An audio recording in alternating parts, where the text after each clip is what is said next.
అండి అందరూ ఎలా ఉన్నారు? అందరూ బాగున్నారా? అందరూ బాగుండాలి, అందులో మనం ఉండాలని మనస్ఫూర్తిగా అయితే కోరుకుంటున్నాను. ఈరోజైతే ఒక పుణ్యక్షేత్రం గురించి అయితే తెలుసుకుందామండి. ఇది శ్రీ ద్వాదశ జ్యోతిర్లింగ క్షేత్రము. ఇది భద్రాద్రి కొత్తగూడెం జిల్లాలో ఉందండి. భద్రాచలంకు దగ్గర పర్ణశాలకు వెళ్ళే రూట్లో ఉంటుందండి. ఇది కొత్తగా కట్టారంటండి, కానీ చాలా బాగుంది. మేము భద్రాచలం వెళ్ళినప్పుడు మాకు అక్కడ వాళ్ళు చెప్పారు, అక్కడ చిన్న అరుణాచలం అని ఉంది, అక్కడికి వెళ్ళండి చాలా బాగుంటుంది అని. ఈ గుడి విశిష్టత అయితే పెద్ద అరుణాచలంలో స్వామివారు ఎప్పుడైతే ఉద్భవించారో అదే టైంలో ఇక్కడ ద్వాదశ జ్యోతిర్లింగాలు అయితే ప్రతిష్ఠించారంటండి. గుడి అయితే మాత్రం చాలా బాగుందండి. బయట నుంచి చూస్తే చిన్నగా అనిపించింది, కానీ లోపలికి వెళ్ళి చూస్తే మాత్రం ఎంత బాగుందో అసలు. తప్పకుండా భద్రాచలం వెళ్ళిన వాళ్ళు మాత్రం ఈ గుడికి వెళ్ళండి తప్పకుండా, చాలా బాగుంది. ఇక్కడైతే మేము 7:30 అట్లా అయిందండి. మేము పర్ణశాల అవన్నీ చూసుకొని వచ్చేసరికి కొంచెం లేట్ అయింది. ఇక్కడ రమణానంద మహర్షి వారి ఇది కూడా ఉందండి, ఫొటోస్. గుడి అయితే మాత్రం చాలా అంటే చాలా బాగుందండి. భద్రాచలం వెళ్ళిన వాళ్ళు మాత్రం తప్పకుండా వెళ్ళటానికి ట్రై చేయండి. ఇక్కడైతే పెద్ద అరుణాచలంలో ఉన్నట్టే అన్ని శివలింగాలు ఇక్కడ ఉన్నాయండి. యమలింగం, వాయులింగం, సూర్యలింగం, చంద్రలింగం ఇవన్నీ కూడా ఇక్కడ ఉన్నాయండి మొత్తం. అలాగే ద్వాదశ జ్యోతిర్లింగాలు కూడా ఇక్కడ ఉన్నాయండి. అందుకే దీన్ని చిన్న అరుణాచలం అని కూడా అంటారంటండి. ద్వాదశ జ్యోతిర్లింగ క్షేత్రము అంటారు. ఇక్కడైతే ఒక్కొక్కటి మా పిల్లలకి ఎక్స్ప్లెయిన్ చేస్తూ వెళ్తున్నామండి. వాళ్ళకి మనం కనుక పిల్లలకి ఇలాంటివన్నీ ఎక్స్ప్లెయిన్ చేస్తూ ఉంటే పిల్లలకి మంచిగా అవగాహన వస్తుందండి. నేనైతే ఈ గుళ్ళోకి వెళ్ళగానే ఒక పాజిటివ్ వైబ్రేషన్ అయితే వచ్చిందండి, చాలా బాగుంది. ఇక్కడైతే ఇంకా చాలా శివలింగాలు అయితే ప్రతిష్ఠ చేయాలంటండి. మేమైతే ఎప్పటి నుంచో పెద్ద అరుణాచలం వెళ్దాం అనుకుంటున్నానండి, కానీ నాకైతే కుదరట్లేదు. స్వామి అనుగ్రహం ఎప్పుడు దక్కుతుందా అనుకున్నాను, కానీ భద్రాచలం వెళ్ళాక అక్కడ వాళ్ళు చెప్పారండి, ఇక్కడ చిన్న అరుణాచలం అని ఉంది, బాగుంటుంది వెళ్ళండి అని. అక్కడికి వెళ్ళాక తెలిసింది, నేను అక్కడికి పెద్ద అరుణాచలం వెళ్ళలేకపోయినా ఇక్కడ స్వామివారు నాకు అనుగ్రహం ఇచ్చారు అని అనిపించింది. చాలా హ్యాపీగా అనిపించిందండి మాకైతే.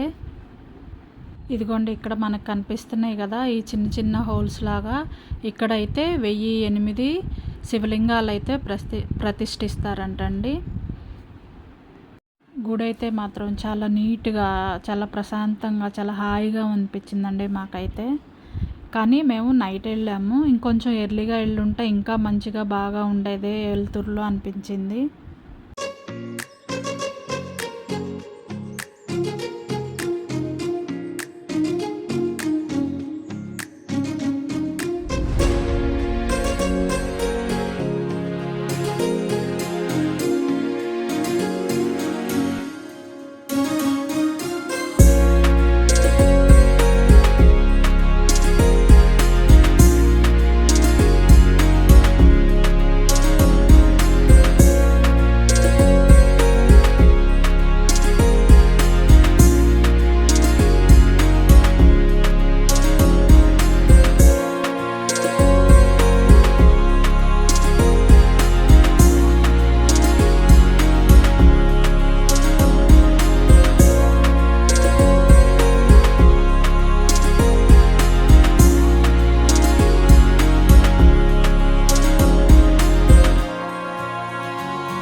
ఇట్లా అద్దాలతోటి కూడా ఇలా ఉందండి.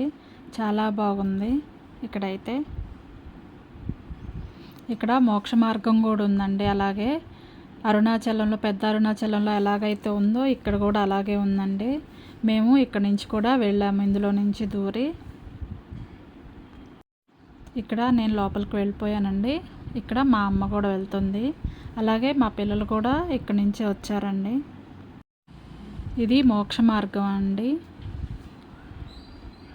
దేవుణ్ణి అయితే మోక్ష మార్గం ప్రసాదించమని కోరుకుంటూ ఓం నమ శివాయ అనుకుంటూ అయితే ఇందులో నుంచి అయితే వచ్చామండి మేము. గుడి అయితే మధ్యలో ఉంటుందండి. ఒక పక్క అయితే అన్ని శివలింగాలు ప్రతిష్ఠించాల్సిన ప్రదేశం ఉంటుంది. ఒక సైడ్ అయితే అంతా ఇలా లింగాలన్నీ ఉంటాయండి. వాయులింగము, అగ్నిలింగము ఆ ప్రదేశాల్లో అయితే. ఒక సైడ్ అయితే ద్వాదశ జ్యోతిర్లింగాలు అయితే ఉంటాయండి. ద్వాదశ జ్యోతిర్లింగాలంటే ఒక్కొక్క దానికి ఒక్కొక్క ప్రతిష్ట ఉంటుందండి. ఒక్కొక్క లింగాన్ని ఒక్కొక్క కథలో మనకి చెప్తారు. అది ఒక్కొక్క ప్రదేశంలో అయితే ఉంటుందండి. మనకి ఇక్కడైతే అన్నీ ఒక దగ్గరే మనం చూడవచ్చండి మంచిగా. ఇక్కడైతే ఆ లింగాన్ని ఎవరు ప్రతిష్ఠించారు, ఎక్కడ అది ఏ ప్రదేశంలో ఉందో అయితే ఇక్కడ మనకు అన్నీ రాశారండి. ఇక్కడైతే సోమనాథేశ్వరుడు, ఈ లింగం అయితే గుజరాత్లో ఉందంటండి. అలాగే మల్లికార్జునుడు మనకి శ్రీశైలంలో ఉంటుంది కదా. మనకి ఎక్కడెక్కడో ఉంటాయి. మనం అవన్నీ ఒకవేళ చూడలేని వాళ్ళైతే ఇక్కడికి వస్తే మాత్రం ఇవన్నీ చూడొచ్చండి. అవి ఏ ఆకారంలో అయితే ఉన్నాయో అలాగే ఇక్కడ ప్రతిష్ఠించారండి. ఇక్కడ మహాకాళేశ్వరుడు మధ్యప్రదేశ్లో ఉంటుందండి, ఉజ్జయిని. ఇక్కడైతే మనకి వాటర్ ట్యాప్స్ కూడా అనుకూలంగా ఉన్నాయండి. మనం అభిషేకం చేసుకోవటానికైతే చక్కగా మనం ప్రతి లింగానికైతే మనం అభిషేకం చేయొచ్చండి వాటర్ తోటి. ఓంకారేశ్వరుడు మధ్యప్రదేశ్లో ఉందండి. ఇలాగా ఒక్కొక్క లింగానికి ఒక్కొక్క ప్రతిష్ట ఉంటుంది. దీనికి ఒక్కొక్క లింగానికి ఒక్కొక్క కథ కూడా ఉందండి. ఓంకారేశ్వరుడు, సోమనాథేశ్వరుడు, వైద్యనాథేశ్వరుడు, ఇలా భీమేశ్వరుడు, ఒక్కొక్క దానికి ఒక్కొక్క కథ ఉంటుందండి. ఇక్కడ గుడి అయితే ఇంకా బాగా డెవలప్ చేస్తున్నారంటండి. మనకి తోచిన సాయం అయితే చేయొచ్చు అన్నారు ఇక్కడ. అందుకని మేమైతే 108 ఇటుకలకైతే ఒక మనీ అయితే పే చేసామండి. గుళ్ళో అయితే స్వామివారు ఎంత బాగున్నారో, ఎంత మంచిగా అలంకరించారో అండి. నాకైతే చాలా హ్యాపీగా అనిపించింది. ముందైతే పెద్ద నందీశ్వరుడు, అక్కడైతే అందరూ నంది చెవులో అయితే ఒక కోరిక అయితే కోరుకుంటున్నారు. మేము అలాగే కోరుకున్నాము. అక్కడైతే వీడియోస్ ఏమీ తీయలేదండి, అక్కడ తీయకూడదని వద్దన్నారు. ఇలా చాలా హ్యాపీగా అయితే మాది దర్శనం అయితే జరిగిందండి. చక్కగా అంతా అభిషేకం చేశాము అందరము, పిల్లలు అందరము. ఇలాంటి అదృష్టం మనకి తొందరగా దక్కదండి. మాకైతే చాలా హ్యాపీగా అనిపించింది. భద్రాచలం వెళ్ళిన వాళ్ళు మాత్రం తప్పకుండా వెళ్ళండి. భద్రాచలం నుంచి కరెక్ట్గా 15 గంట 20 నిమిషాల దూరమే ఉంటుందండి.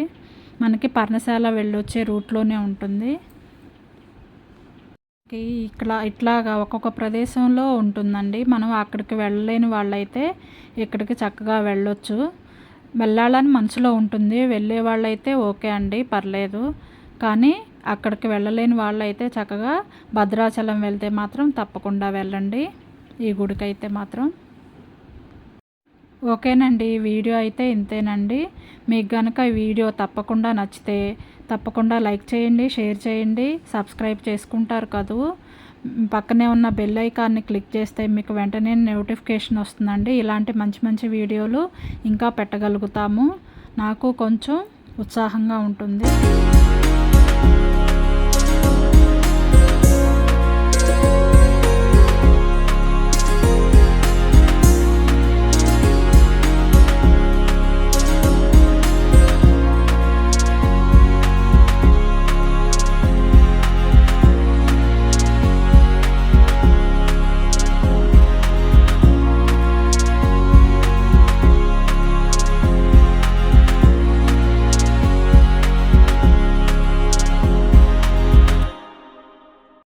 ఓకేనండి, మరి Anjali Keesara YouTube channel. Thank you for watching. Thank you so much. Bye. ఓకేనండి, మరి అంజలి కీసరా యూట్యూబ్ ఛానల్.